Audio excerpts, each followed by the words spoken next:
Okay, continuing. The third problem with the wouldn't die for a lie argument is that it has little, if any, meaningful evidence to support it.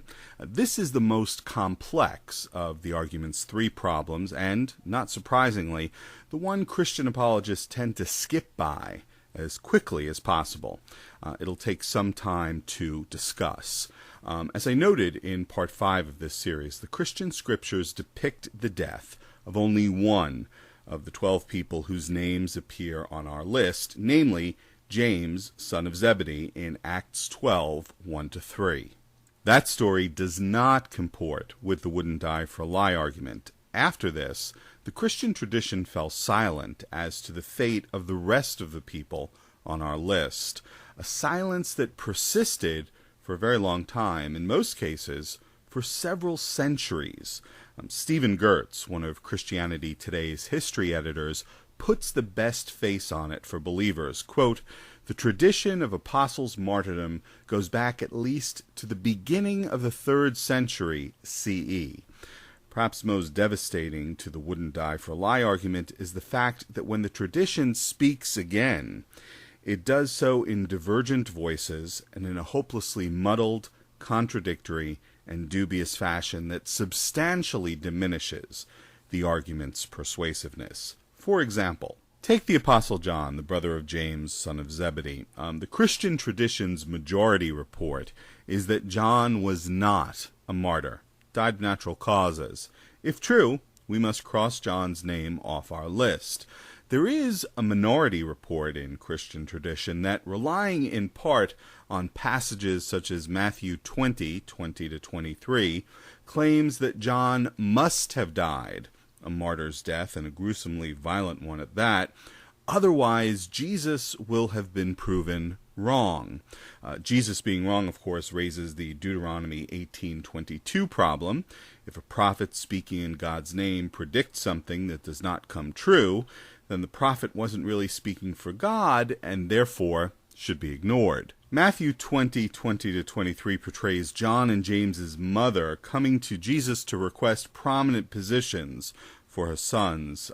She says to Jesus, "Command that in your kingdom these 2 sons of mine may sit, one on your right and one on your left." Can't blame a mother for trying to get some choice spots for her boys, right? Jesus asks John and James, "Are you able to drink the cup that I'm about to drink?" The cup I'm about to drink is generally regarded as a reference to Jesus' imminent execution. See, for example, Matthew 26:39, which has Jesus praying just prior to his arrest, "My Father, if it is possible, let this cup pass from me." John and James declare that they're prepared to drink from the cup, from the metaphorical cup, to which Jesus replies, "My cup you shall drink." The Greek text has Jesus saying that they shall surely or certainly drink from this cup. And since there's no question about what the metaphorical cup is, it seems Jesus must be saying that it's certain that James and John will be violently executed.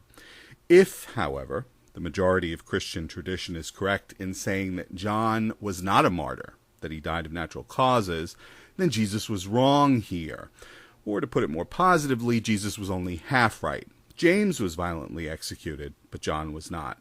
It's no wonder that the Christian apologetic website gotquestions.org declares, quote, "It's not so important how the apostles died. What is important is the fact that they were all willing to die for their faith." So much for the wouldn't die for a lie argument, huh? It's worth noting that Jesus being wrong is only one of several problems plaguing Matthew 20, 20-23. For example, while the author of Matthew has James and John's mother coming to Jesus to make the request for prime seats in the kingdom, the parallel and earlier version of this story in Mark 10, 35-40, has James and John themselves, not their mother, making the request, which, if either of the gospel writers is correct here, the author of Matthew or the author of Mark? Well, that's a question for another day. The important thing for us here is that in the main, Christian tradition holds that John did not die a martyr's death. Jesus' prediction to the contrary notwithstanding, we cross John off our list and note the lack of supporting evidence for the wouldn't die for a lie argument here. Finally, one more thing with respect to John. There is a line of Christian tradition that claims there was an attempt to martyr John, specifically that the Emperor Domitian ordered John to be boiled to death in a cauldron of bubbling oil. In Rome, there's a lovely church called San Giovanni a Porta Latina, St. John at the Latin Gate, which, it is said, was built on the site of the boiling. Adjacent to the church is a chapel called San Giovanni in Olio, St. John in oil, in which there is this fresco depicting John being lowered into the cauldron of boiling oil. According to the tale, John survived the attempted boiling. He was even refreshed by it.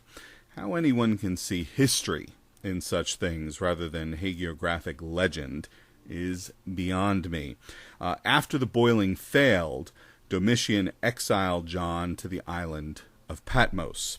Yet another line of Christian tradition claims that it was Nero, not Domitian, who exiled John to Patmos approximately 30 years earlier. As I said, Christian tradition speaks in divergent voices and in a hopelessly muddled, contradictory, and dubious fashion.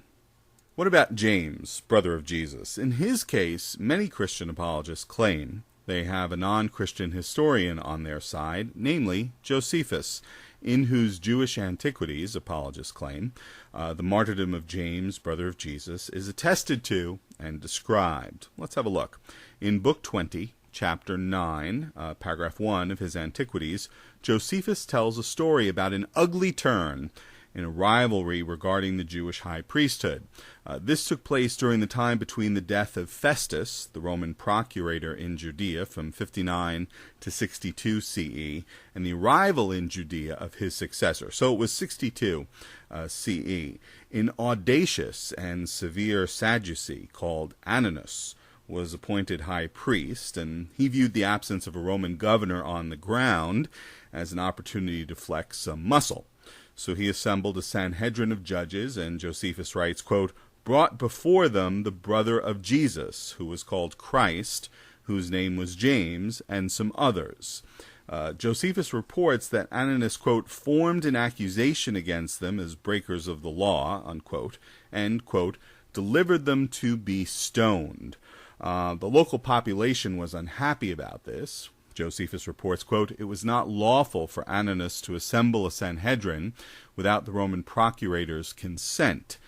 The Jewish high priest and other temple authorities were both under Roman rule as well as Rome's local collaborators in the governing of Judea. Ultimately, Ananus was removed from the office of high priest, replaced by someone called Jesus, the son of Domnius. Among Jewish high priests in the Second Temple era, the name Jesus appears with some frequency. Jesus, the son of Domnius, is the one who interests us here.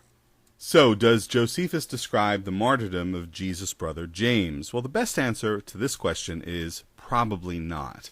Some argue that the words, who was called Christ, constitute a later Christian addition to the text, and while that's possible, a solid case for interpolation has not yet been made. Moreover, it's not necessary for three related reasons. Number one, the story makes at least as much sense, probably more, if we regard this James to have been the brother of Jesus, the son of Domnius, the one who ended up being appointed high priest. And I'll pick it up there in part 7.